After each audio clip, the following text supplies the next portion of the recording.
न लेफ्ट न राइट, अब गूंजेगी केवल सनातनी आवाज। India speak daily. नमस्कार, आप देख रहे हैं इंडिया स्पीक डेली और मैं हूं आपके साथ मिंटू झा।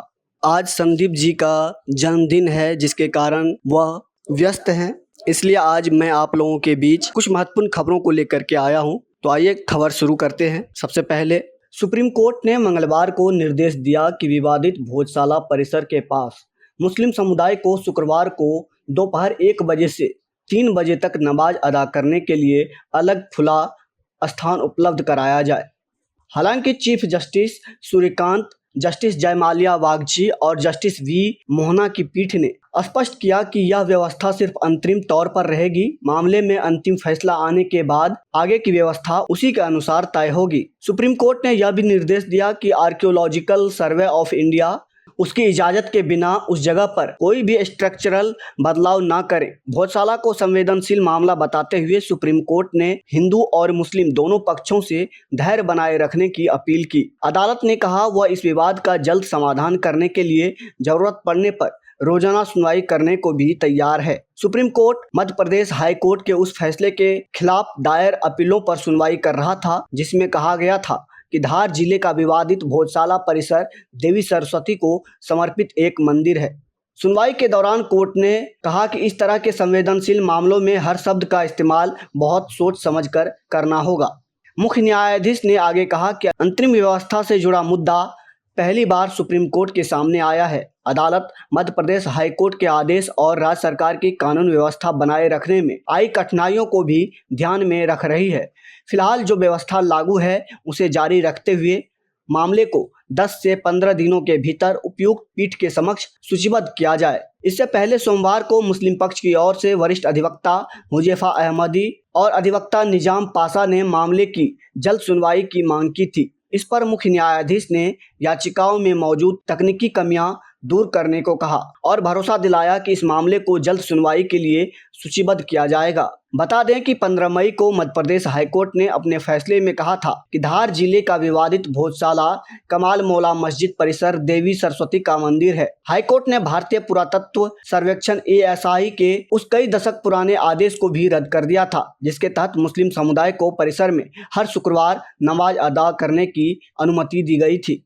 इसके अलावा अगली खबर भी सुप्रीम कोर्ट से ही है। सुप्रीम कोर्ट ने NCERT को भी तलब किया है। 3 लैंग्वेज पॉलिसी पर केंद्र सरकार को नोटिस जारी किया गया है। सुप्रीम कोर्ट इस नीति पर तत्काल रोक लगाने से पहले मना कर चुका है। हालांकि कोर्ट ने कहा कि राष्ट्रीय शिक्षा नीति 2020 के तहत लाई गई इस व्यवस्था पर विस्तृत सुनवाई के बाद ही रोक का कोई आदेश दिया जा सकता है। वही याचिकाकर्ताओं ने कहा कि 3 भाषा की अनिवार्यता की नीति का विरोध नहीं कर रहे हैं, बल्कि इसके क्रियान्वयन के तरीके को चुनौती दे रहे हैं। CBSE के 9वीं कक्षा के छात्रों के लिए 3 भाषा नीति की अनिवार्यता को चुनौती देने वाली याचिका पर सुप्रीम कोर्ट में बड़ी सुनवाई हुई है। चीफ जस्टिस की अध्यक्षता वाली 3 जजों की पीठ ने इस मामले में दायर याचिकाओं पर सुनवाई करते हुए केंद्र सरकार, CBSE और NCERT को नोटिस जारी किया है। अदालत ने CBI को इस पूरे मसले पर विस्तृत जवाब दाखिल करने के लिए 10 दिनों का समय दिया है। इस मामले की सुनवाई CJI justice Suryakant, justice Joymalya Bagchi और जस्टिस VS मोहना की पीठ कर रही है। सुप्रीम कोर्ट ने सुनवाई की इस नीति पर तत्काल रोक लगाने से साफ इनकार कर दिया है। अदालत का कहना है कि शिक्षा नीति 2020 के तहत लाई गई इस व्यवस्था पर विस्तृत सुनवाई पूरी होने के बाद ही रोक लगाने या न लगाने का कोई आदेश दिया जा सकता है। हालांकि सुनवाई के दौरान कोर्ट ने यह जरूर कहा कि कोई भी नई भाषा सीखना कभी व्यर्थ नहीं जाता है। याचिकाकर्ताओं ने साफ किया है कि वे 3 भाषा की अनिवार्यता की इस नीति का विरोध नहीं कर रहे हैं, बल्कि इसे जिस तरह से लागू किया जा रहा है उस तरीके को चुनौती दे रहे हैं। याचिकाकर्ताओं के मुख्य तर्क इस प्रकार है। इंफ्रास्ट्रक्चर और व्यवस्था की कमी। स्कूलों में ना तो पर्याप्त इंफ्रास्ट्रक्चर है और ना ही ऐसी व्यवस्था जिसके आधार पर इसे लागू किया जाए। बच्चों पर अतिरिक्त बोझ। व्यवहारिक रूप से देखें तो 14 साल की उम्र के बाद बच्चों को अचानक स्थानीय भाषा पढ़ाने से उन पर पढ़ाई का अतिरिक्त भार पड़ेगा। अचानक लागू करने का फैसला। नई शिक्षा नीति NEP 2020 में स्त्री भाषा फॉर्मूले को साल 2029-30 तक लागू करने का प्रस्ताव था, लेकिन इसे अचानक से शैक्षणिक सत्र 2026-27 से ही लागू किया जा रहा है। शिक्षकों और किताबों का संकट। स्कूलों में इस नीति को पढ़ाने के लिए प्रशिक्षित शिक्षकों और उचित पाठ्यक्रमों की भारी कमी है, जिससे छात्रों पर बेवजह का दबाव बन रहा है। विदेशी भाषा के छात्रों पर असर। इस अचानक आए बदलाव से उन छात्रों की पढ़ाई भी प्रभावित हो रही है जो विदेशी भाषाएं सीख रहे हैं। सुप्रीम कोर्ट ने जताई गहरी चिंता। याचिका पर सुनवाई करते हुए सुप्रीम कोर्ट ने इस बात पर गहरी चिंता व्यक्त की कि छात्रों को बिना पर्याप्त किताबों और बिना प्रशिक्षित शिक्षकों के इस नई नीति को झेलना पड़ रहा है। दूसरी ओर सीबीएसई बोर्ड ने कोर्ट को बताया कि उनके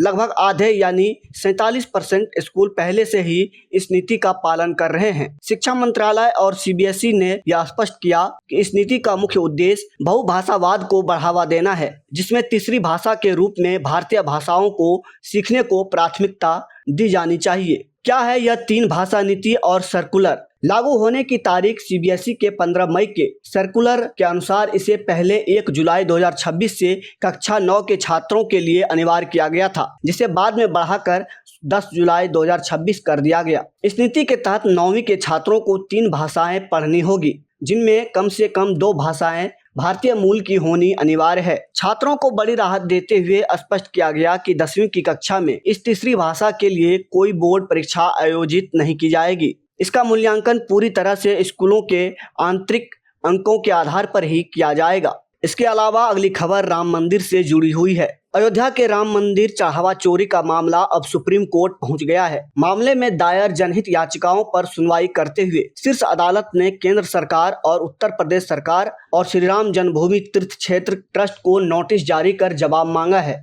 खबर आज तक के मुताबिक अदालत ने जांच से जुड़ी अब तक की कार्रवाई का पूरा रिकॉर्ड और स्टेटस रिपोर्ट भी तलब की है। याचिकाकर्ताओं ने घटना से जुड़े सभी सीसीटीवी फुटेज को तत्काल सुरक्षित रखने और पूरे मामले की जांच केंद्रीय अन्वेषण ब्यूरो यानी सीबीआई से कराने की मांग की है। मामले की अगली सुनवाई अगले सोमवार को होगी। सुनवाई के दौरान मुख्य न्यायाधीश ने कहा कि उत्तर प्रदेश सरकार पहले ही मामले की जांच के लिए विशेष जांच दल यानी एसआईटी का गठन कर चुकी है और जांच जारी है। ऐसे में राज्य सरकार अब तक की जांच पर विस्तृत स्टेटस रिपोर्ट अदालत में पेश करें। वहीं सुनवाई के दौरान केंद्र सरकार की ओर से पेश सॉलिसिटर जनरल ने श्री राम तीर्थ क्षेत्र ट्रस्ट को नोटिस जारी किए जाने का विरोध किया। हालांकि सुप्रीम कोर्ट ने इस आपत्ति को खारिज करते हुए ट्रस्ट को भी नोटिस जारी किया है और निर्धारित समय में जवाब दाखिल करने का निर्देश दिया है। सॉलिसिटर जनरल ने अदालत को बताया कि सरकार जांच की स्टेटस रिपोर्ट सीलबंद लिफाफे में दाखिल करेगी।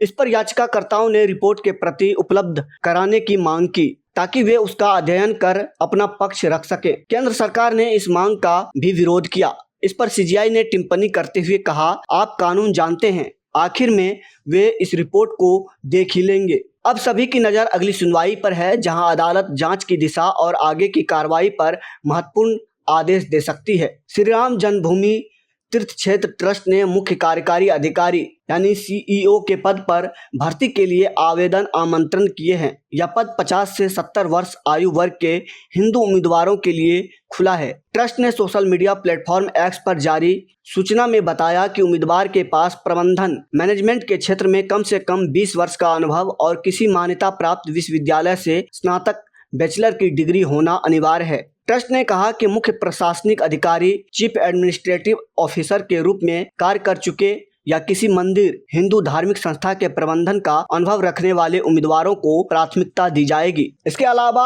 अगली खबर है बैंक से जुड़ी हुई।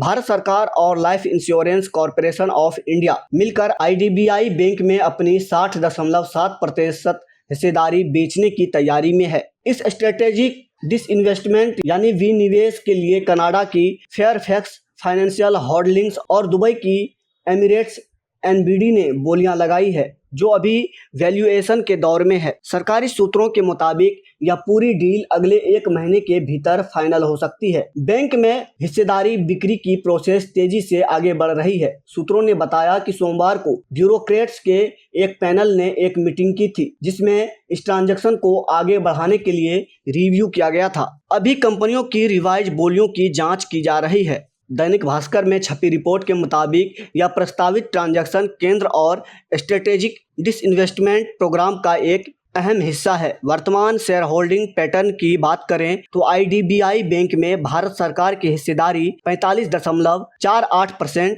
है। वहीं सरकारी बीमा कंपनी LIC के पास बैंक के 49.24% शेयर है।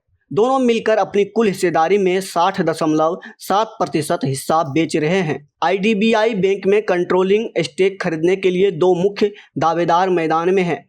इनमें पहला नाम भारतीय मूल के कनाडाई अरबपति प्रेम वत्सा की कंपनी फेयरफैक्स फाइनेंशियल होल्डिंग्स का नाम है। वहीं दूसरा दावेदार दुबई का प्रमुख बैंकिंग ग्रुप एमिरेट्स NBD है। मौजूदा मार्केट प्राइस के हिसाब से इस प्रस्तावित अधिग्रहण के कुल वैल्यू लगभग $5.7 बिलियन की आंकी गई है। जानकारों के मुताबिक यह डील पूरी हो जाती है तो यह भारत के बैंकिंग सेक्टर के इतिहास में अब तक के सबसे बड़े विदेशी निवेशकों में से एक होगा। सरकारी सूत्रों ने समाचार एजेंसी ANI को बताया कि वैल्यूएशन के प्रोसेस लगातार आगे बढ़ रही है। सभी जरूरी और निर्धारित प्रक्रियाओं के पूरा होने के बाद अगले 1 महीने के भीतर हिस्सेदारी बिक्री की प्रोसेस को फाइनल किए जाने की पूरी उम्मीद है। इस विनिवेश प्रक्रिया से जुड़े खबरों के बीच IDBI बैंक के शेयरों में आज तेजी देखी गई है। बैंक का शेयर 3% की बढ़त के साथ 86.48 रुपये प्रति शेयर के स्तर पर बंद हुआ है। जब सरकार किसी सरकारी कंपनी या बैंक में अपनी हिस्सेदारी का बड़ा हिस्सा यानी 50% या उससे ज़्यादा किसी निजी या बाहरी कंपनी को बेच देती है और इसके साथ ही उस कंपनी का मैनेजमेंट कंट्रोल भी खरीदार को सौंप देती है तो इसे रणनीतिक विनिवेश या स्ट्रेटेजिक डिसइन्वेस्टमेंट कहा जाता है। इसका उद्देश्य सरकारी कंपनियों में निजी निवेश और वर्क एफिशिएंसी को बढ़ावा देना होता है। तो अभी के लिए फिलहाल इतना ही। तो इसी तरह की महत्वपूर्ण जानकारी के लिए बने रहिए इंडिया स्पीक डेली के साथ। धन्यवाद।